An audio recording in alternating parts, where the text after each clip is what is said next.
muy agradecidos por esta oportunidad nueva que nos da el Señor en el día de hoy de acercarnos a su bendita palabra, ¿sí?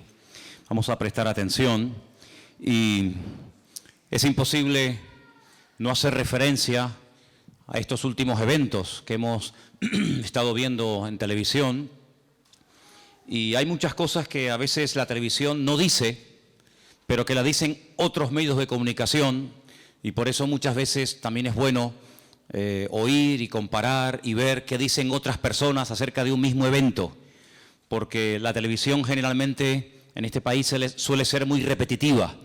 Lo que te dicen en un canal, luego te lo dicen en otro y te lo repiten en el otro y están todo el santo día diciendo más de lo mismo, ¿no? Sin embargo, a veces también es bueno oír otras versiones, oír otras opiniones, oír a otros periodistas, a otros profesionales de estos medios.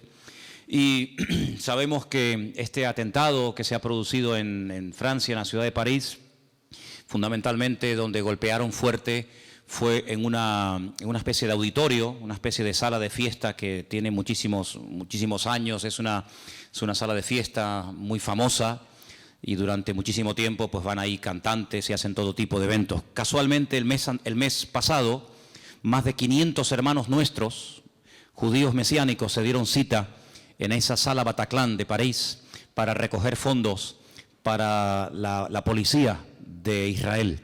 Porque quiero decirles, si no lo sabían, que el dueño de esa sala de fiestas es un judío que se ha ido a vivir ya hace un par de meses a Israel. Y hace 2 semanas atrás, los servicios de inteligencia de Israel se pusieron en contacto con las autoridades de Francia, concretamente con el presidente, y le dijeron que iban a sufrir de un momento a otro un ataque terrorista terrible. Incluso le dieron nombres y apellidos de personas que habían intervenido sus teléfonos y le dijeron: prepárense porque esto va a ser algo inminente. Han entrado camuflados como personas que huyen de Siria. Han entrado grupos terroristas y incluso les dieron nombres y apellidos de personas que forman parte de ese comando y no les hicieron nada de caso. No les hicieron caso y bueno, pasó lamentablemente lo que ha pasado. Pero pensando en todo esto, nosotros los creyentes tenemos que leer estos acontecimientos y estas noticias desde otro punto de vista. Si tú pones cualquier emisora de radio, de televisión o lees cualquier periódico, te vas a dar cuenta de que, como acabo de decir, prácticamente todos dicen lo mismo. Son muy repetitivos y muchas veces pues el tema espiritual prácticamente ni se toca. Primero de Corintios capítulo 1 dice que el hombre, no vamos a leer esa porción, no se preocupen, solamente la menciono. En ese capítulo dice la Biblia que el hombre espiritual, es decir, el hombre que ha nacido de nuevo, el hombre que tiene el Espíritu de Dios en su vida, en su corazón, dice que tiene un discernimiento, tiene una percepción espiritual, un olfato que no tiene el hombre natural. Por muy inteligente que sea, por muy graduado de universidades que sea, no hay ningún político no convertido, no hay ningún analista, no hay ningún periodista que tenga el discernimiento espiritual porque no tiene el Espíritu de Dios. Entonces siempre intentan buscar una explicación política, una explicación que no tiene realmente muchas veces nada que ver con la cruda realidad. El hombre de Dios, la persona, la mujer de Dios, la persona que ha nacido de nuevo, tiene la capacidad de ver más allá de lo que los ojos naturales o de lo que los oídos nos permiten oír. El hombre espiritual tiene que saber leer en las circunstancias. Tenemos que ser entendidos en los tiempos. Y yo quisiera leer en esta tarde en un libro que ha sido uno de los libros más atacados de la Biblia a lo largo de la historia. Un libro que algunos han considerado que no es una historia real, sino es una parábola, es una especie de alegoría de la vida, de distintas circunstancias, cosas que te pueden ocurrir en la vida, y te lo cuenta de esta manera como si fuera una especie de cuento. Sin embargo, nada más lejos de la realidad. El libro de Jonás, capítulo 1, es una historia real de un personaje llamado Jonás, Jonah, cuyo nombre significa paloma. Eso es lo que significa el nombre de Jonás o Jonah en hebreo, paloma. Hijo de Amitai, profeta de Israel, que recibe un llamamiento específico de parte de Dios para ir a una ciudad llamada Nínive, de la cual estaremos hablando en esta tarde. Jonás capítulo 1, voy a leer este capítulo que es, por cierto, muy interesante, Y quiero hacer una comparación entre lo que le pasó a Jonás con lo que le está pasando a Europa en estos tiempos. Repito, es una historia real, pero vamos a utilizar como base para ver en las experiencias que tuvo que atravesar Jonás lo que le está pasando y lo que le va a pasar a Europa. Capítulo 1 de Jonás dice, verso 1, que la palabra del Señor vino a Jonás, hijo de Amitai, diciendo: levántate y ve a Nínive, a aquella gran ciudad, y pregona contra ella, porque ha subido su maldad delante de mí. Jonás se levantó, pero para huir de la presencia del Señor, a Tarsis. Descendió a Jope y halló una nave que partía para Tarsis, y pagando su pasaje entró en ella para irse con ellos a Tarsis, lejos de la presencia del Señor. Pero el Señor hizo levantar un gran viento en el mar, y hubo en el mar una tempestad tan grande que se pensó que se partiría la nave. Versículo 5. Los marineros tuvieron miedo, y cada uno clamaba a su Dios, y echando al mar los enseres que había en la nave para descargarla de ellos. Pero Jonás había bajado al interior de la nave y se había echado a dormir. El patrón de la nave se le acercó y le dijo: ¿qué tienes, dormilón? Levántate y clama a tu Dios. Quizá Él tendrá compasión de nosotros y no pereceremos. Y dijeron cada uno a su compañero: venid y echemos suertes, para que sepamos por causa de quién nos ha venido este mal. Y echaron suertes, y la suerte cayó sobre Jonás. Entonces le dijeron ellos: decláranos ahora por qué nos ha venido este mal. ¿Qué oficio tienes? ¿De dónde vienes? ¿Cuál es tu tierra? ¿Y de qué pueblo eres? Y él les respondió: soy hebreo, y temo al Señor, Dios de los ejércitos, que hizo el mar y la tierra. Y aquellos hombres temieron sobremanera y dijeron: ¿por qué nos has hecho esto? Porque ellos sabían que huía de la presencia del Señor, pues Él se lo había declarado. Y le dijeron: ¿qué haremos contigo para que el mar se nos aquiete? Porque el mar se iba embraveciendo más y más. Dice el versículo 12, Él le respondió: tomadme, echadme al mar, y el mar se os aquietará, porque yo sé que por mi causa ha venido esta gran tempestad sobre vosotros. Aquellos hombres trabajaron para hacer volver la nave a tierra, mas no pudieron, porque el mar se iba embraveciendo más y más contra ellos. Entonces clamaron al Señor y le dijeron: te rogamos ahora, oh Dios, que no perezcamos nosotros por la maldad de este hombre, ni pongas sobre nosotros la sangre inocente, pues tú, oh Dios, has hecho como has querido. Tomaron a Jonás, lo echaron al mar, y el mar se aquietó de su furor. Temieron aquellos hombres al Señor con gran temor, y ofrecieron sacrificios a Dios e hicieron votos. Pero el Señor tenía preparado un gran pez para que tragase a Jonás, y estuvo Jonás en el vientre del pez 3 días y 3 noches. ¿Cuántos dicen amén? Repito, esto no es una fábula, no es una alegoría, no es una parábola, es una historia real. Una historia totalmente real. Ahora dice la Biblia que este hombre oye la voz de Dios. Este hombre conoce la voluntad de Dios para su vida. Yo creo que una de las, entre comillas, preocupaciones que los cristianos, los creyentes, tenemos que tener a lo largo de la vida es: Señor, ¿qué quieres hacer con mi vida?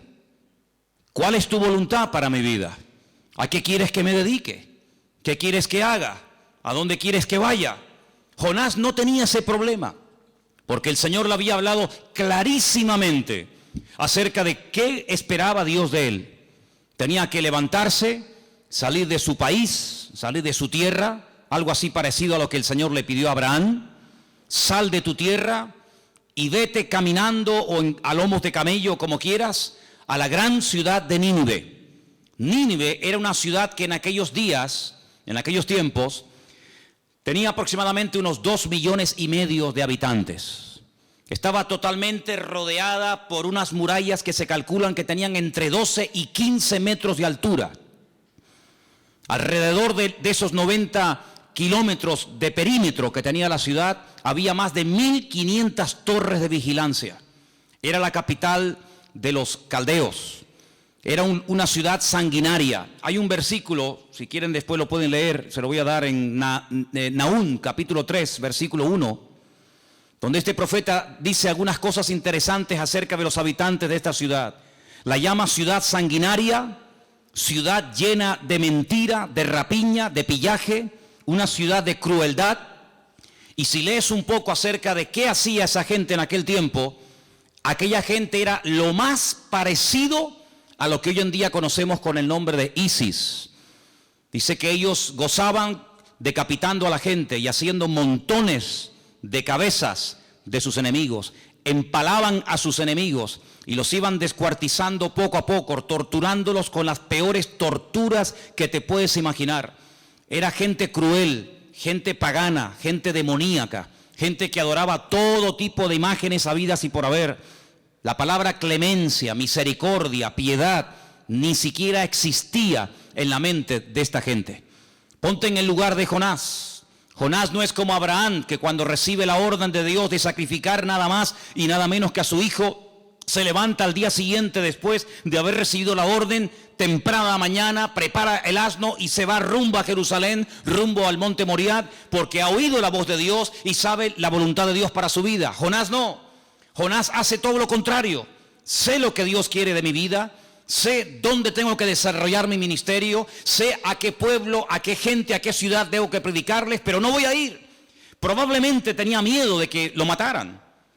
Él era un extranjero, iba a enfrentarse con todo el paganismo, con toda la idolatría de Nínive, pero realmente en el fondo, si analizamos la vida de Jonás y cómo habla y cómo actúa y las decisiones que toma a lo largo de su vida, nos vamos a dar cuenta que en el fondo de su corazón, Jonás no quería predicarles a los ninivitas, a los caldeos, porque él conocía a Dios. Él como varón, como profeta de Dios, conocía al Señor. Y sabía que cuando una persona oye la palabra, esa palabra puede cambiar a esa persona. La palabra cuando es explicada, cuando es expuesta, esa palabra puede en algún momento determinado, no digo siempre, pero si la persona es receptiva, esa palabra te puede convencer, te puede sacudir la conciencia y puedes pedir perdón. Y Jonás sabía que si él predicaba la palabra en Nínive, lo más probable es que, no digo toda la ciudad, pero algunos en Nínive se arrepintieran y el Señor los perdonara.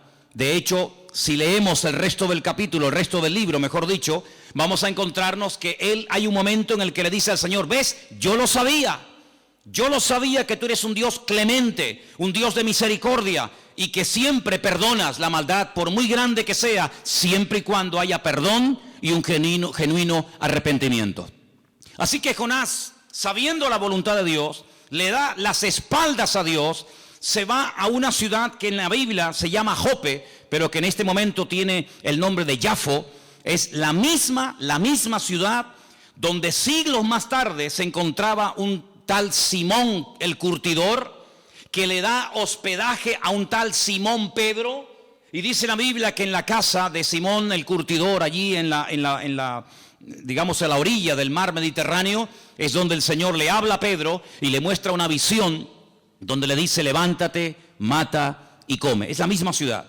Bueno, pues desde esa ciudad dice la Biblia que él paga su pasaje y va en dirección opuesta, en dirección contraria al lugar donde Dios le había mandado.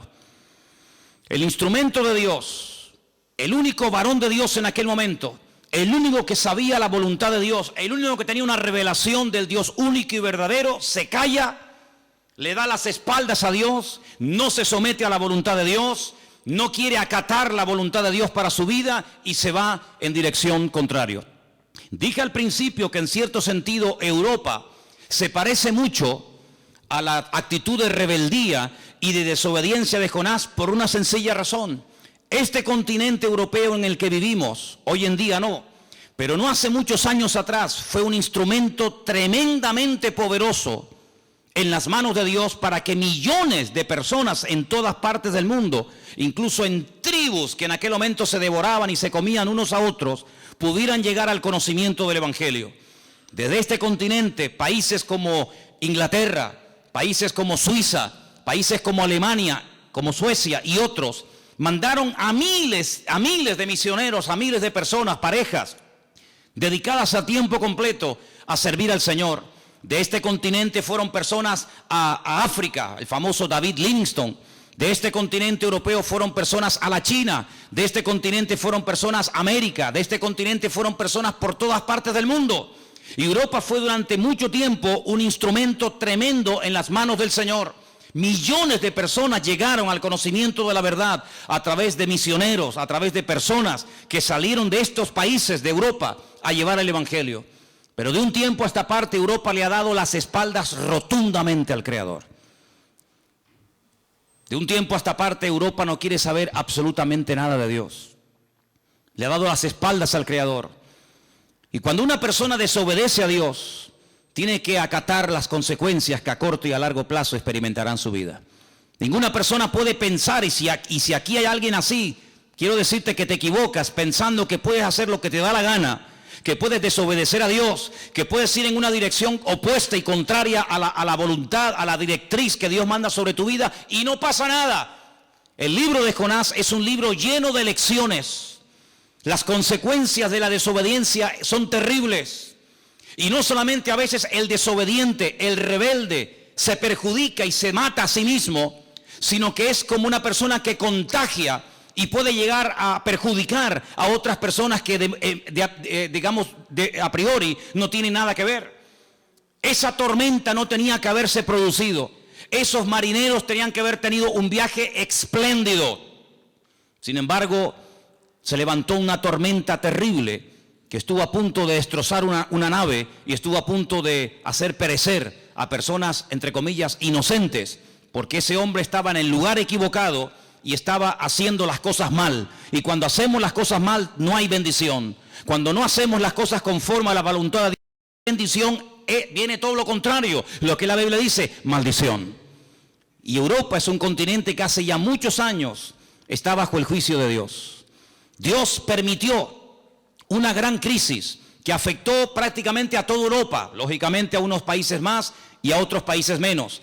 ¿Piensan ustedes que los irlandeses, que los portugueses, que los españoles, que los griegos, con toda esta crisis donde millones de personas lo han perdido todo y pasar de vivir en un nivel excelente a estar mendigando comida y a perder sus casas, sus coches y sus propiedades? ¿Piensan ustedes que esta crisis puso de rodillas e hizo que millones de personas de este continente buscaran a Dios en un genuino arrepentimiento? Algunos decían, no, ya verás que la crisis va a traer humildad al corazón de la gente. Ya verás que la crisis va a traer arrepentimiento a las naciones y Europa va a ser visitada por el Señor como lo fue antaño y otra vez van a llenarse las iglesias y otra vez el hombre va a buscar a Dios. Nada más lejos de la realidad. Nada más lejos de la realidad. Pero el Señor está empeñado en bendecir a su pueblo. ¿Cuántos dicen amén? El Señor está empeñado en tratar con todas las naciones de la tierra. La Biblia dice que vendrá una hora, un momento, un tiempo de prueba a todas las naciones de la tierra. Está escrito en Apocalipsis capítulo 3. La Biblia dice que la única forma, la única manera, no de escapar, porque no es cuestión de escapar, sino es cuestión de pasar por el fuego sin quemarse, de esta hora de prueba que ha de afectar a todas las naciones de la tierra, es obedeciendo al Señor, agarrándonos al Señor y confiando solamente en Él. ¿Cuántos dicen amén? La crisis no puso de rodillas a Europa, pero el terrorismo sí la pondrá. El terrorismo, el derramamiento de sangre sí pondrá de rodillas a miles de personas. Y no les va a quedar más remedio en su terror y en su pánico que invocar el perdón y el arrepentimiento en el Señor. Cuando se produjo el atentado en las famosas Torres Gemelas, a las pocas semanas las iglesias se llenaron de miles de personas que se habían apartado de los caminos del Señor. Las iglesias se llenaron de la noche a la mañana de familias enteras de personas que bajo la angustia y bajo el ataque y bajo el terror comenzaron otra vez a buscar a Dios. Y le pidieron al famoso predicador Billy Graham, que le van a levantar ahora un monumento en la ciudad de Nueva York, Le pidieron que orara por la nación, que pidiera perdón delante del Señor por los pecados de la nación. Entendieron que estaban bajo el juicio de Dios. Entendieron que eran vulnerables como cualquier parte de la tierra. Lo que durante años no le había pasado a nadie, ahora también le estaba pasando a ellos. Y comenzaron la gente a comprar Biblias y comenzaron a evangelizar y comenzaron a buscar a Dios. Pasó el tiempo y la gente se olvidó. Y la Biblia dice que en los últimos tiempos Dios utilizará aguijones que golpeen donde más le duele a la gente. Y es interesante notar cómo el lema que Francia puso en estos días fue: oren por París. Interesante, ¿no? En pleno suelo europeo, en un país que presume de libertad, pedían oración por sus vidas y por su situación. Amados, en el libro de Jonás encontramos a un grupo de marineros inconversos, sería el nombre que les pondríamos hoy en día, a un grupo de marineros que cada uno invocaba a su Dios. Los vemos de rodillas, clamando a sus dioses, pidiendo misericordia en medio de una tremenda tempestad. Dejadme que os cuente una historia. Había un rey que quería saber si su hijo, que el día de mañana sería el heredero al trono, era realmente una persona en la cual se podía confiar.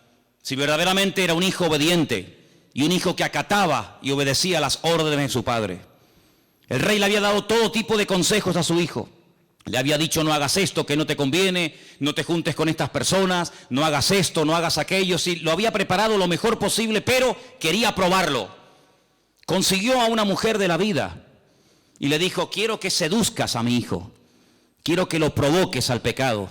Quiero que intentes ganarlo, que intentes con tus atractivos y con tus caricias y con tus palabras, que intentes que me desobedezca.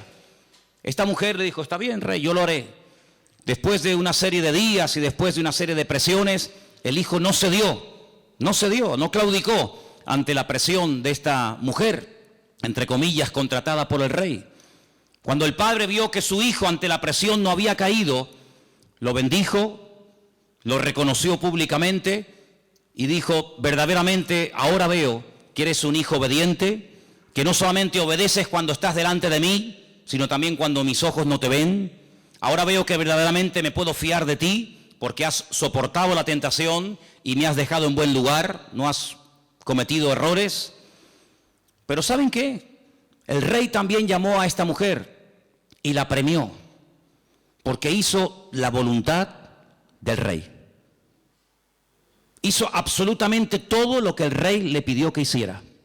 La moraleja de todo esto es que los que aman a Dios, todas las cosas les ayudan a bien. A veces pensamos: ¿por qué ocurre esto? ¿Por qué ocurre aquello? Es algo muy normal cuando ocurre una tragedia, cuando ocurre la pérdida de un ser querido, cuando ocurre un problema que se nos escapa de nuestro control, preguntarle a Dios: ¿por qué?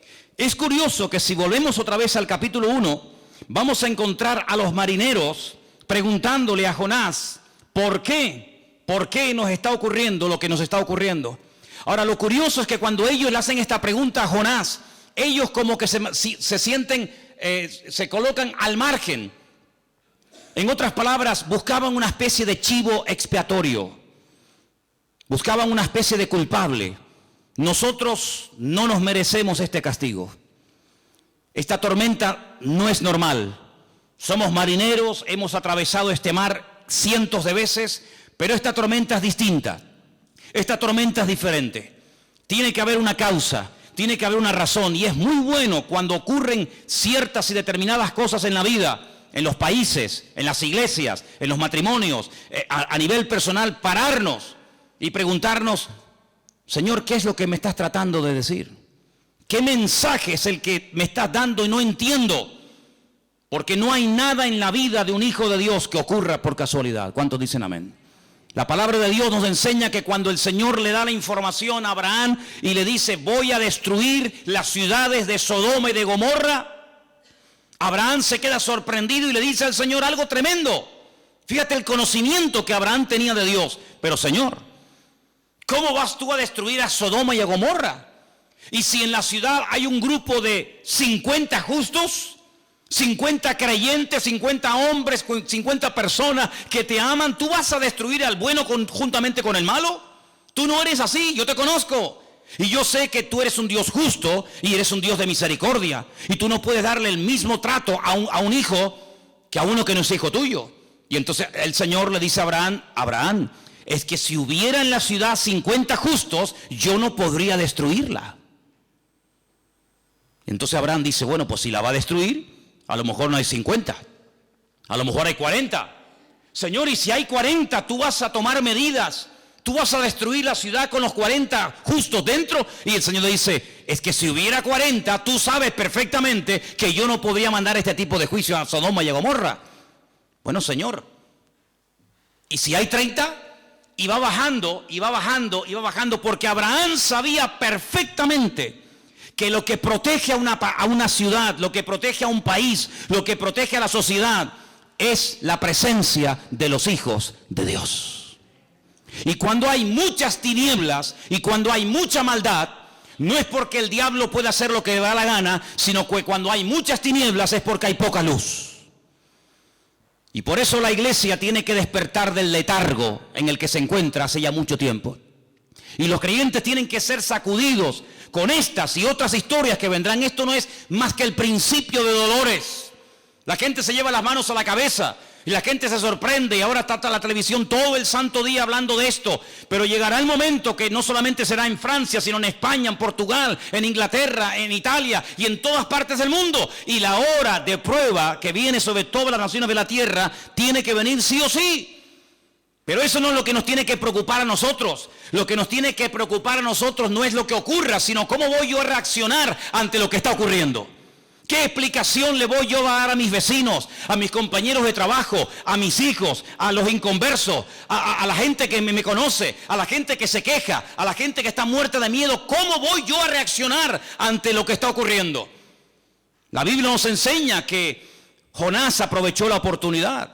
Cuando a él lo interrogan, hay un versículo en la Biblia, que es el versículo que tenemos aquí, el 8, que contiene 5 preguntas. Es algo interesantísimo, es algo único en la Biblia. Un versículo que tiene 5 preguntas. Vamos a leerlas. Ellos le dijeron, decláranos, ¿por qué nos ha venido este mal? Queremos saber qué está pasando aquí. Las cosas no ocurren por casualidad. Segundo, ¿a qué te dedicas? ¿Cuál es tu oficio? Tercero, ¿de dónde vienes? Cuarto, ¿cuál es tu tierra? Quinto, ¿de qué pueblo eres? Un versículo en la Biblia, Jonás 1:8, que tiene 5 preguntas. ¿Y por cuál empieza a responder Jonás? Por la última. No responde a la primera, a la segunda y a la tercera, sino que responde primeramente a la quinta y le dice, yo soy hebreo, de ahí soy, eso es lo que soy, temo a Dios, ese es mi oficio, al Dios de los cielos, que hizo el mar y la tierra. Cuando ellos oyen que el Dios que adora a Jonás es el Dios que creó el cielo, la tierra y el mar, dice que tuvieron gran temor.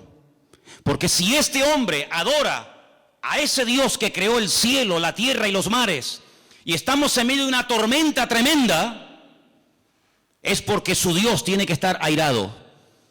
Porque si él adora al Dios del mar y el mar se nos vuelve en nuestra contra, debe ser que lo está adorando mal o algo malo está haciendo para que ese Dios se vuelva contra él y contra todos nosotros.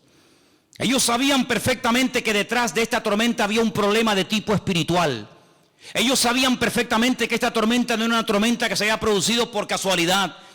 Ellos sabían perfectamente que detrás de esta tormenta, detrás de este ataque, había algo espiritual. Y nosotros tenemos que tener las ideas claras. Nosotros vivimos en un mundo natural, pero que el mundo espiritual ejerce una influencia constante y permanente sobre la política, sobre el arte, sobre la literatura, sobre el deporte y sobre todas las áreas de la vida natural. El mundo espiritual ejerce influencia. Durante siglos y siglos y siglos, desde los tiempos de la Torre de Babel, en los días de Nimrod, allí en Babilonia, el hombre siempre ha intentado echar mano del mundo espiritual para ponerlo a su favor. Ustedes pueden ver a Faraón en Egipto. Ustedes pueden ver a Nabucodonosor en Babilonia. Cómo se rodeaban de astrólogos, de magos, de adivinos, de sátrapas, para que en momentos puntuales le pudieran pronosticar qué es lo que va a pasar. ¿Nos van a atacar? ¿Vamos a vencer? ¿Qué significa este astro, esta estrella? ¿Qué significan estos vientos? Se rodeaban de personas, entre comillas, entendidas en el mundo espiritual para protegerse de las cosas naturales negativas a través del mundo espiritual. Eso siempre ha sido así. Muchos políticos tienen su santero, su bruja de turno, el que le echa las cartas, el que le lee las manos. Siempre ha sido así. Pero en los últimos tiempos va a ser diferente. Esa es la gran diferencia de los tiempos en los que estamos viviendo. El hombre siempre ha querido echar mano del mundo espiritual para controlar el mundo natural. Ahora es al revés. Ahora es el mundo espiritual el que está buscando instrumentos que se dejen utilizar para que los planes diabólicos del mundo espiritual se puedan llevar a cabo en esta tierra en estos últimos tiempos. Y eso es lo que la Biblia profetiza para los últimos tiempos, que la maldad se multiplicará. Que llegará un momento en el que los políticos no podrán controlar ni la policía, ni el ejército, ni los servicios de inteligencia. Nadie podrá controlar la maldad. Será algo que se escapará de su control. Será algo que les quede con la boca abierta. Es como una camiseta gigante que no les cabe, que no les sirve, que no les queda bien porque les sobra por todas partes. ¿Por qué? Porque Satanás, que es un ser maligno, sabe perfectamente que los últimos tiempos es la última oportunidad que le queda para destruir los planes de Dios. Pero Dios nos ha puesto a nosotros aquí. Siempre el Señor ha puesto un punto de referencia en el diluvio, un desastre, maldad, violencia, destrucción. Allí estaba Noé con su familia. Egipto, un desastre, abuso de autoridad, el faraón machacando al pueblo, la gente amargada, frustrada, pero allí estaba un Moisés y allí estaba un Aarón. Y vemos a lo largo y ancho de la Biblia que Dios siempre pone a alguien que marque una diferencia. Y hoy en día somos nosotros, la iglesia, el pueblo de Dios, real sacerdocio, nación santa, pueblo adquirido por Dios que nos ha llamado, comprado con su sangre. ¿Para qué? Para que anunciemos, para que proclamemos las virtudes de aquel que nos llamó de las tinieblas a su luz admirable. Vivimos en un tiempo de oportunidades tremendas, porque lo que los políticos no saben interpretar, lo que las personas en las tertulias no saben explicar, nosotros sí lo podremos saber explicar. ¿Saben por qué?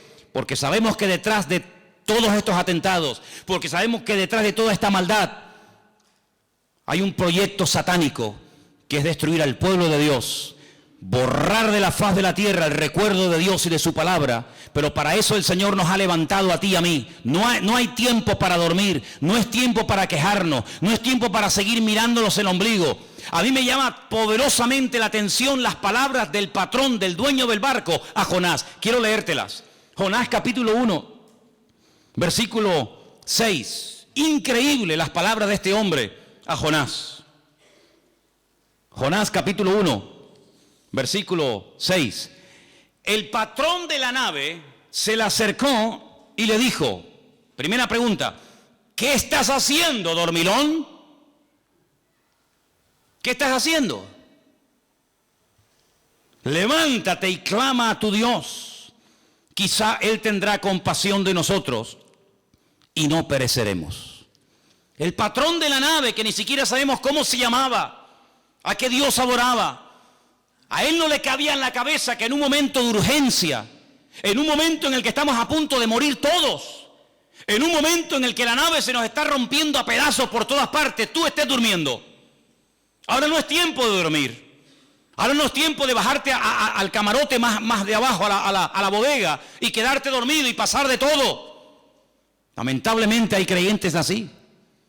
Hay creyentes que no ven que no es el tiempo de dormir. Ahora podemos entender las palabras del apóstol Pablo cuando decía, hermanos, es tiempo de levantarnos del sueño y de sacudirnos el polvo. ¿Qué haces ahí durmiendo? Levántate y clama a tu Dios. Y añade algo tremendo. quizás tu Dios nos oiga y nos responda y nos salve de esta tremenda tormenta. En otras palabras, este hombre tenía fe que las cosas pueden cambiar, pero cuando nos levantamos, cuando oramos y clamamos al Señor. Y hermano, yo espero que no tenga que venir de aquí ningún inconverso, espero que no tenga que venir nadie de la calle para decirle, pero oigan, ustedes son los cristianos y no oran. Ustedes son los hijos de Dios, los que leen las profecías de la Biblia y están dormidos. Espero que no tenga que venir nadie de la calle para recordarnos nuestros deberes y para que sepamos que no es tiempo de dormir, sino es tiempo de levantarnos y es tiempo de marcar una diferencia en el nombre del Señor. ¿Cuántos dicen amén? Queridos hermanos, este libro es un libro tremendamente interesante, porque es un libro en el que vemos que a pesar de todo lo que pasa, aparentemente negativo y terrible, Dios tiene todo bajo control, absolutamente todo. Y yo les digo que Dios no ha perdido el control de la humanidad, que Dios está sentado en su trono y todo está saliendo según el plan de Dios. No ha cometido ni una sola equivocación. No le tiene que pedir perdón ni permiso a nadie. Dios sabe lo que está haciendo y todo lo negativo y todo lo trágico, al final todo se va a retornar para la honra y para la gloria del Señor. Quiero leerles algunos versículos del libro de Jonás, muy interesantes. Por ejemplo, cuando Jonás intenta huir del Señor. Qué absurdo, ¿no? ¿Se puede huir de Dios? Adán se quería esconder de Dios. ¿Se puede uno esconder de Dios? ¿Puede uno huir de Dios? ¿A dónde huiré? ¿Dónde me esconderé de tu presencia? Pero vemos que en el versículo 4 dice, pero el Señor hizo levantar un gran viento. Es decir, ¿tú crees que metiéndote en el barco, huyendo en dirección opuesta rumbo a Tarsis, problema solucionado, y tú no sabes que te has metido en un lío que como yo no te saque, tú vas a perder la vida? Pero Dios lo tenía todo preparado. Ahora voy a levantar un tremendo viento, una tremenda tempestad, y ahora vas a comenzar a entrar en un periodo de trato directo y personal conmigo. Si pasamos la página, en el último versículo del capítulo 1 dice, pero el Señor tenía preparado un gran pez. Es decir, te has escapado por misericordia de la tormenta y le has dicho a los marineros, fíjate qué tremendo, hermano, En vez de decir, bueno, lo que tenemos que hacer es dar la vuelta, volver a Jope, me dejan en tierra, yo me voy a Nínive y ustedes siguen su viaje. No dice eso. Yo lo hubiera dicho. Yo estoy en medio de una tormenta, donde sé que yo soy el causante de dicha tormenta, y jamás en mi vida se me ocurriría decirle en medio de una tormenta, tíreme por la borda. ¿Tú lo harías? Yo no. Pero Jonás sí. Porque Jonás dice, yo a Nínive no pienso ir. Me metí en un barco para huir. Se ha descubierto que yo soy el culpable. Muy bien. Pues en vez de arrepentirme y reconocer mi error y mi pecado, prefiero morirme ahogado en un mar, pero yo a Nínive no voy. Tírenme por la borda. El problema para ustedes se termina, y para mí teóricamente también. Pero él no sabía, como hemos leído, que el Señor tenía preparado un gran pez. Yo creo que desde que salieron del puerto de Yafo, desde que salieron del puerto de Jope, el pez, el gran pez, iba siguiendo al barco. Y el Señor dijo, tranquilo, tranquilo, no te preocupes que este está a punto de caramelo. Yo te lo voy a meter en la boca de un momento a otro. Misericordiosamente no se murió dentro de un pez. Los jugos gástricos de ese animal no lo terminaron destruyendo, sino que se mantuvo vivo durante 3 días, lo cual es un auténtico milagro. Definitivamente Jonás reconoce que no le va a ganar a Dios, que por ese camino las lleva todas de perder, y al final decide ir a Nínive. Pero cuando él termina de predicar en Nínive y ve un resultado tremendo que jamás en la vida se esperaba ver, sale fuera de la ciudad y en medio de un calor abrasador, el Señor hace crecer así, en cuestión de minutos, una calabacera que le da una sombra tremenda. Y dice el capítulo 4, verso 6, y el Señor Dios preparó una calabacera, preparó una tormenta, preparó un gran pez, ahora preparó una calabacera para que le dé sombra al profeta. Pero si seguimos leyendo en el versículo 7, dice, al venir el alba del día siguiente, Dios preparó un gusano, el cual hirió a la calabacera y se secó. Es decir, controla a un enorme pez capaz de tragarse a un ser humano vivo y tiene un pequeño gusano para que se coma toda la calabacera. Dios controla lo grande y Dios controla lo pequeño. ¿Cuántos dicen amén? Pero no contento con esto, versículo 8 dice: aconteció que al salir el sol, Dios preparó un recio viento solano. Y te das cuenta que Dios controla la naturaleza, los animales, los reptiles, las plantas, todo, absolutamente todo está bajo el control de Dios.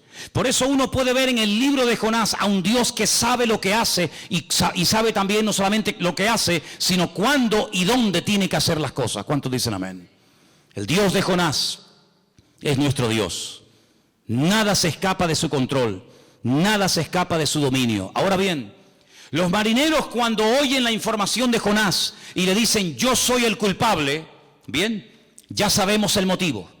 Ya sabemos que por culpa de este hombre que intenta huir de la presencia de su Dios, ha venido esta tormenta. Ya sabemos por qué está pasando esto. Pero la pregunta es, ¿y ahora qué hacemos? ¿Ahora qué hacemos? Porque muchos de ustedes o mucha gente que nos oye o mucha gente por la calle que hablamos y conversamos cada día con ellos, saben que algo tiene que pasar, que hay mucha maldad, que hay mucha depravación, que hay injusticia, etcétera, etcétera. Y saben lo que está pasando y por qué está pasando, pero no saben cómo reaccionar. Pero gracias al Señor, la Biblia es un libro no solamente de información, no solamente nos instruye, sino que nos capacita para que con eso que yo sepa cómo actuar en cada momento y en cada circunstancia de la vida. Por eso dice la Biblia que nosotros no somos como los que no ven, nosotros no somos como los ignorantes, nosotros no somos simplemente personas que tenemos un montón de conocimiento de palabras proféticas y de ejemplos bíblicos y de personajes de la Biblia, sino que tenemos la información y con esa información Dios nos capacita para saber cuándo hay que hablar y cuándo hay que callarse. Para saber cuándo me tengo que mandar a mudar y cuándo me tengo que quedar. Para saber si tengo que ir o tengo que quedarme. Y la Biblia me instruye, me da información, pero también me capacita para saber cómo actuar. ¿Cuántos dicen amén? Europa ha entrado en un callejón sin salida. Y el arma que creen que les va a solucionar los problemas son las bombas y los misiles y los tanques y los bombardeos. Y humanamente hablando uno dice, bueno, es lo que hay que hacer. Bien. Pero ¿y cómo matamos a los espíritus de muerte? ¿Cómo matamos a los demonios? ¿Con bombas y cañonazos y ametrallazos? Porque es interesante notar que Caín murió, pero el espíritu de querer matar al que no le cae bien siguió vivo. Caín no está vivo hoy en día, pero tiempo más tarde hubo un personaje llamado el faraón que tenía el mismo espíritu de muerte que tuvo Caín, pero a mayor escala, porque Caín mató a uno, pero faraón dijo a todos los niños. Es el mismo espíritu. Murió el faraón, ya no está ese faraón hoy en día entre nosotros, pero tiempo más tarde se levantó otro personaje allí en el libro de Esther que dijo, no, hay que matar a los niños, a las mujeres, a los ancianos, a los jóvenes y a toda la población. Luego los personajes de carne y hueso mueren, pero el espíritu se va traspasando de generación en generación. Ya no está Bin Laden, ya lo mataron, pero el espíritu de muerte sigue estando vivo. Ya no está Hitler, ya lo mataron, se acabó el Tercer Reich, ya no hay un gobierno nazi en Europa, pero el espíritu de muerte sigue estando exactamente igual. Por lo tanto, el hombre puede con sus armas y con sus bombas y con sus aviones y con sus misiles matar a sus enemigos naturales. Pero Pablo dice algo tremendo en la Escritura y tenemos que saberlo y tenemos que memorizarlo y tenemos que interiorizar esta gran verdad. Él dice que las armas de nuestra milicia no son carnales. No vamos a salir por las calles como esta gente salen por las calles cortando cabeza y ametrallando y quemando. No, esa no es nuestra forma de actuar. Ningún discípulo jamás nos dio ese ejemplo en el libro de los Hechos. Cristo no fue por la vida cortando cabeza como otras religiones hicieron. Pablo dice que las armas de nuestra milicia no son carnales, pero son poderosas en Dios para destruir fortalezas.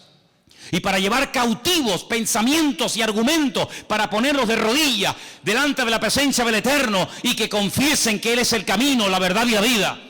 Es decir, tenemos el arma más poderosa de la humanidad y es la oración y nuestra confianza en Dios.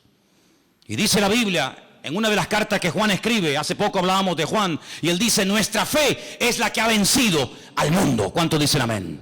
El Imperio Romano estuvo durante 300 y pico de años matando a miles y a miles de cristianos, de todas las formas más crueles y despiadadas que te puedas imaginar. Quemados, aserrados, crucificados, lanzados a las fieras en los circos. Pero en el 300 y pico, el Imperio Romano cayó de rodillas y las tornas se cambiaron. Y al final no eran los enemigos los que perseguían a los cristianos, sino que eran los cristianos los que les daban testimonio a aquellos que siglos atrás los habían matado y ahora les iban y le hablaban del Evangelio y se convertían al Señor. Así que, amados hermanos, estamos, sí, en guerra. Es una frase que estos días se ha oído mucho, sí, pero nuestra guerra no es contra sangre y contra carne. También lo dice la Biblia, ¿sí o no? Efesios capítulo 6 dice que nuestra lucha, que es una lucha real, es contra principados y contra potestades, contra gobernadores de las tinieblas de este siglo, contra huestes espirituales de maldad en las regiones celestes. Por eso, cuando la iglesia no ora, el diablo prevalece. Y por eso el diablo ha tomado unas alas, y por eso la maldad se ha extendido, y por eso la mentira y el engaño y la muerte y tantas barbaridades se han extendido, porque no hay un poder que contrarreste y que frene el avance de las tinieblas. Porque uno de los peores pecados de los cristianos y de la iglesia en los últimos tiempos, aparte de la falta de unidad, es la falta de oración. Y por eso yo sigo diciendo que lo que la crisis no hizo, lo que los sermones no hicieron, lo que los estudios bíblicos no hicieron, lo que las conferencias, los retiros y las palabras no hicieron en las iglesias, lo van a tener que hacer los inconversos y vamos a tener que terminar todos de rodillas buscando el rostro de Dios, sí o sí. Si el pastor lleva un año diciendo que el culto para la iglesia empieza a las 6 y estamos 10 personas antes de un culto orando, si a través de las palabras de un pastor ungido por Dios como soy yo, no has querido orar, Dios te va a poner de rodillas, quieras o no quieras. Y es una vergüenza para la iglesia del Señor que los inconversos tengan que ser utilizados por el diablo y que los inconversos sean los que tengan que sacudir a la iglesia, cuando el Señor lo que quiere es que a través de la palabra, a través de los mensajes y a través de los cultos entremos en razón y nos demos cuenta que no es tiempo de dormir. ¿Por qué duermes, dormilón? ¿Cómo se te ocurre bajar a la bodega como si estuvieras en un viaje de vacaciones por el Mediterráneo, cuando estamos en tiempo de muerte, cuando nuestra vida corre peligro? Es tiempo de orar. Y si no oramos, todos vamos a morir, incluido tú, Jonás. Y por eso, amados hermanos, ¿qué más tiene que ocurrir? Claro, decimos, bueno, pobrecitos los franceses. Imagínate que mañana nos tocara aquí en Tenerife. ¿O qué te crees, que no nos va a tocar nunca? Hay algunos creyentes que viven en una nebulosa.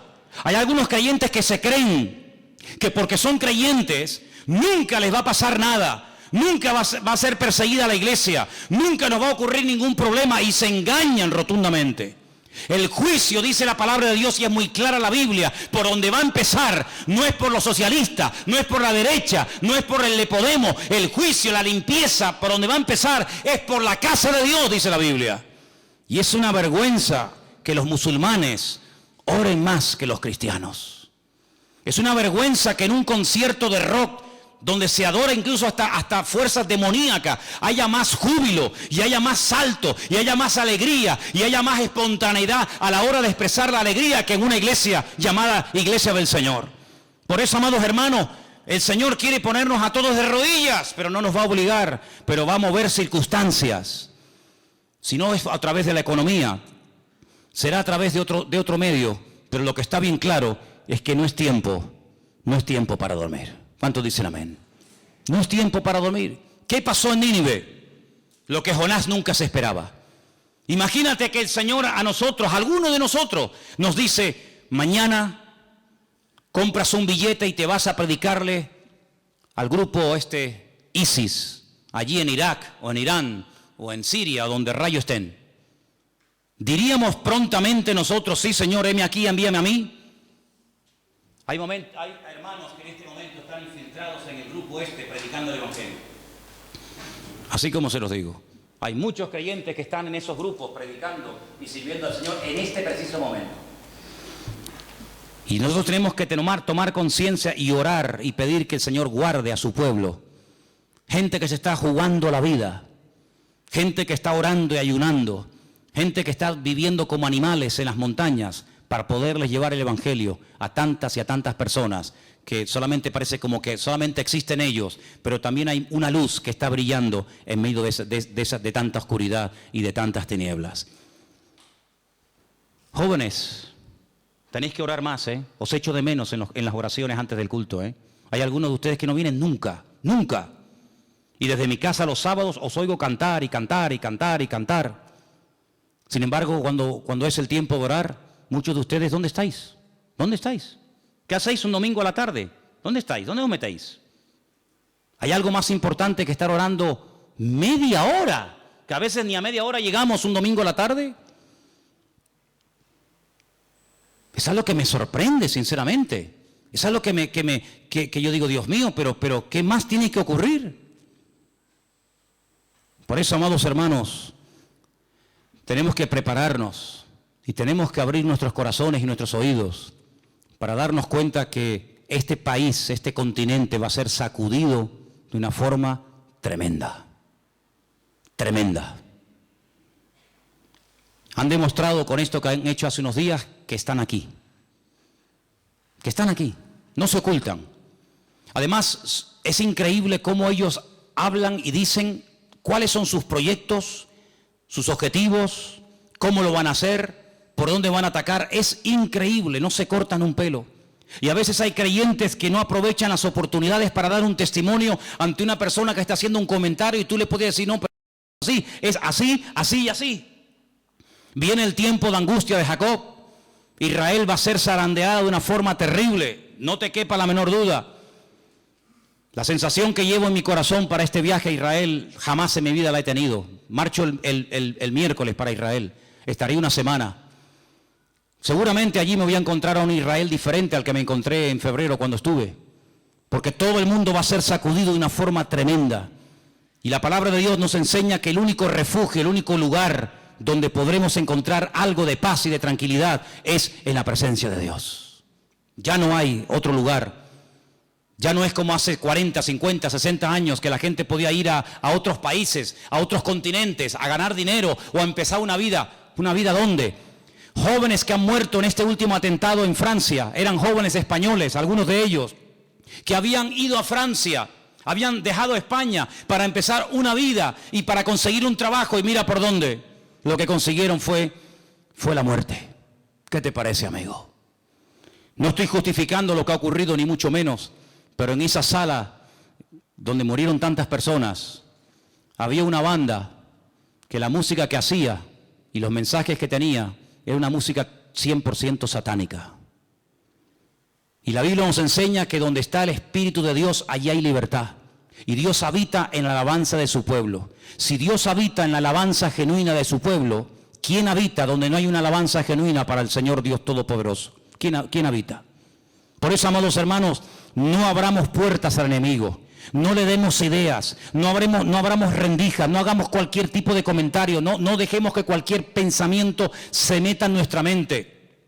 No le demos credibilidad a cualquier cosa que se dicen, sino que comprobemos a la luz de la información genuina que es la Biblia, que es la palabra de Dios, qué es lo que está detrás de todo esto. Detrás de todo esto lo que se pretende es que el mundo llegue a un momento de crisis, de desesperación, de terror tan tremendo, que se tendrá que levantar alguien que traiga soluciones, alguien que traiga paz, alguien que traiga seguridad al mundo. Y nosotros sabemos que todo eso está escrito. Y sabemos perfectamente dónde, cuándo y hasta casi el nombre, dicho en clave en la Biblia, de estos personajes que se van a levantar en los últimos tiempos. Todo lo que hemos leído durante años y años y años se está cumpliendo delante de nuestras narices. Cuando ponemos la televisión, cuando escuchamos la radio, cuando leemos un periódico, podemos ver y comprobar que las profecías se están cumpliendo de una forma tremenda. Y quiero decir algo para concluir. Jonás quería huir del Señor. Jonás no quería hacer la voluntad de Dios, quería ir en dirección contraria. Pero al final, ¿dónde vemos a Jonás? En Nínive, predicando la palabra de Dios. Luego, Dios nunca pierde. Dios siempre gana. ¿Cuántos dicen amén? Dios está buscando hombres y mujeres valientes que se atrevan en medio de esta tempestad terrible en la que estamos a dar testimonio y a decir: yo soy un creyente, yo creo en el Señor, yo adoro al Dios del cielo y de la tierra, yo creo en su palabra dice esto y aquello. Ustedes tienen que saber que el tiempo del fin, los tiempos de dolores de parto están llegando, que el Señor viene pronto, que la iglesia tiene que levantarse, que la iglesia tiene que despertarse. Es como le dijo a aquel hombre, a Jairo, el principal de la sinagoga: no moleste, no sigas orando, no sigas molestando al maestro, porque tu hija se ha muerto. Ya no hay posibilidad de un milagro. Y el Señor se le queda mirando a Jairo y dice: tranquilo, Jairo, tú no temas. La niña no está muerta. La niña está dormida. Se burlaban del Señor. Se rieron del Señor. Pero el mensaje del Señor a Jairo es el que nos lanza hoy el Señor a ti y a mí. No teman. No teman. Las cosas pueden cambiar. Las cosas pueden cambiar, claro que pueden cambiar, pero ¿cómo van a cambiar? Solas, apretando un botón con el tiempo, confiando de que ahora va a ganar otro partido, o que ahora se une este con este, o que ahora sale. No, ahí no está nuestra confianza, hermanos. Los hombres han demostrado, todos, absolutamente todos, han demostrado que son una panda de inútiles. ¿Pero por qué? Gente con estudio, gente con preparación, porque le han dado las espaldas a Dios. Y los ciegos, dice el Señor en el Sermón del Monte, no pueden guiar a los ciegos, porque los dos caerán en el mismo hoyo. Y estamos en manos de libres ciegos. Estamos en manos de personas que no quieren dar su brazo a torcer y reconocer que sí, las cosas pueden cambiar. La economía puede ser diferente, la situación social puede ser diferente, pero solamente si hay un genuino arrepentimiento, si buscamos a Dios de todo corazón y le pedimos a Él que nos ayude, entonces y solamente entonces el Señor traerá sanidad a nuestra tierra. ¿Cuántos dicen amén? Pero de momento vivimos en un continente enfermo, vivimos en un país en coma, que se desangra día a día, semana a semana. ¿Por qué? Porque no quiere el hombre dar la razón al Señor y reconocer que la única esperanza se llama Jesucristo. Tú y yo tenemos esa convicción, amén, hermanos. Tú y yo tenemos esa esperanza. Vamos a darla al mundo. Mañana, cuando vayas a trabajar, a una casa particular, a una tienda o a donde sea, pídele al Señor cuando entre una persona: Señor, por favor, dame la oportunidad de decirle algo de ti. Saca el tema, Señor, que me haga una pregunta, o de la televisión, o lo que ha pasado en Francia, o cómo está la situación. Dame la oportunidad para decirle sí. Pero ¿sabe qué? Nosotros, que vivimos en el mismo país y vivimos bajo las mismas circunstancias que todos, nosotros hablamos diferente, nosotros tenemos una paz que el mundo no tiene. ¿Y eso de dónde te viene a ti? Porque he conocido al príncipe de la paz, porque en Cristo Jesús todas mis angustias, mis terrores, mis miedos, mis pánicos, mis frustraciones han desaparecido. Y yo sé que si el Señor permite que yo pase por el valle de sombra y de muerte, no temeré mal alguno, porque el Señor está conmigo. Su vara, sí, la vara, ¿para qué es? Para darte varazos, amigo. La vara del Señor y el cayado del Señor me infunden aliento. Es mejor un varazo de Dios que un halago del mundo. Hay gente que busca halagos en el mundo, pero la vara de Dios trae mucho más aliento y más fortaleza y ánimo que cualquier palabra de adulación o palabras lisonjeras que salgan de la boca de los que no conocen al Señor. Ahí donde estás, cierra tus ojos en esta tarde y pregúntate, por favor, pregúntate: ¿estás viviendo como Jonás? ¿Estás callado, dormido y mudo en medio de lo que está pasando? ¿Te pareces a Jonás, huyendo de la presencia del Señor, sin querer despertar a una realidad? Hay principios de rebeldía en tu vida como los hubo en Jonás. Estás anestesiado, has perdido la sensibilidad espiritual. El sueño se ha apoderado de tu alma y te impide entender lo que está pasando. No busquemos culpables como los marineros en aquel barco. Mirémonos a nosotros mismos, porque la palabra del Señor dice en 1 Corintios, si nos examinásemos a nosotros mismos, no seríamos juzgados como el mundo. Si nos probásemos a nosotros mismos y no buscásemos siempre un culpable ajeno a nosotros, seguramente hace tiempo que habríamos dicho como Isaías, ay de mí, que siendo hombre inmundo de labios han visto mis ojos al Rey de Gloria. Si nos hubiéramos mirado más a nosotros mismos y no buscar siempre un culpable externo, hubiéramos terminado diciendo lo que decía el apóstol Pablo, miserable de mí, miserable de mí. No dijo miserable de los romanos, miserable de Nerón, miserable de los Césares de Roma, sanguinarios, crueles. No, miserable de mí. No seamos como los marineros de ese barco, echando suertes, tratando a través de la suerte de encontrar la respuesta. ¿Cuánta gente prueba la suerte? La suerte, a ver si me toca, a ver si tengo buena suerte y salgo de esta tormenta, salgo de este callejón sin salida. Nosotros no buscamos en la suerte, nosotros buscamos en Dios, buscamos en el Eterno, en el Señor nuestro Dios. Buscad y hallaréis, llamad y se os abrirá, pedid y recibid. Pero hay que buscar, pedir y llamar en Dios, no en el hombre. Vamos a despertarnos del sueño, vamos a despertarnos del sueño, vamos a clamar a Dios, vamos a pedir misericordia, protección. Vamos a pedir al Señor que nos cubra con sus brazos poderosos. Y amados hermanos, en medio de esta tormenta espiritual en la cual nos encontramos, donde algunos gritan y alaban a sus dioses, diciendo que son grandes, y se matan y se inmolan, nosotros decimos, Señor, tú has sido nuestro refugio de generación en generación. Antes que naciesen los montes y formases la tierra y el mundo, desde el siglo y hasta el siglo, tú eres nuestro Dios. Tú vuelves al hombre hasta ser quebrantado y le dices al hombre, convertíos, hijos de los hombres, porque 1000 años delante de tus ojos, oh Señor, son como el día de ayer que pasó y como una de las vigilias de la noche. Nuestros días declinan a causa de tu ira. Acabamos nuestros años como un pensamiento. Los días de nuestra edad pueden ser 70 o en los más robustos 80. Con todo su fortaleza es molestia y trabajo, porque pronto pasan y volamos.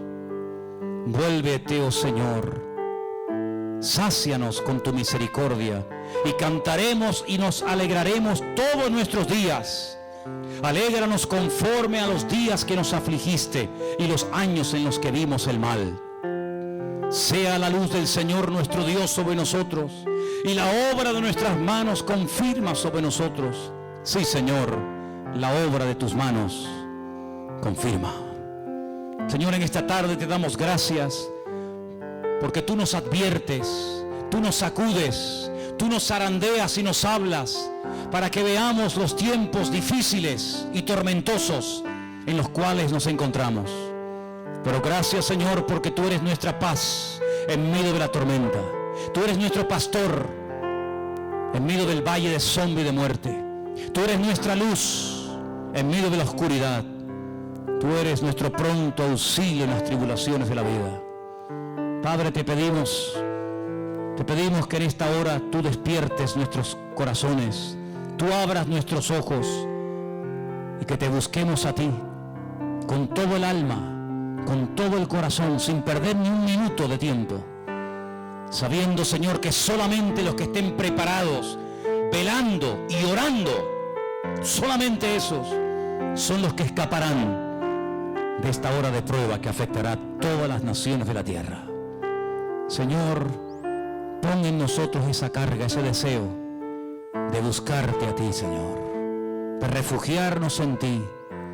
De nada sirve, Señor, nuestras fuerzas humanas frente a lo que está ocurriendo. De nada sirve todas las precauciones que tomemos. Dice la palabra del Señor, si Dios no cuida de la ciudad, en vano vela la guardia. Si el Señor no edifica, en vano trabajan los edificadores. Por eso, Señor, recurrimos a ti en esta noche y te pedimos, guárdanos, Señor, ayúdanos, que todos los que estamos aquí en esta tarde, en esta sala, seamos conscientes del tiempo en el que estamos viviendo. Abre nuestros ojos para que te veamos y podamos verte en medio de la oscuridad de la noche, Padre. Bendito sea tu nombre, Padre. Trae paz, trae consuelo, trae ánimo a las vidas y que podamos salir de aquí en el día de hoy fortalecidos, afrontando esta nueva semana que hoy comienza con la confianza y con la fe de que todo ayuda para bien, de que todo está bajo tu control y dominio y de que tú tienes nuestra vida en tus manos y que todos los que amamos a Dios, todo ayuda para bien. Te damos gracias, Señor, en esta tarde, en el bendito y soberano y poderoso nombre de Jesús.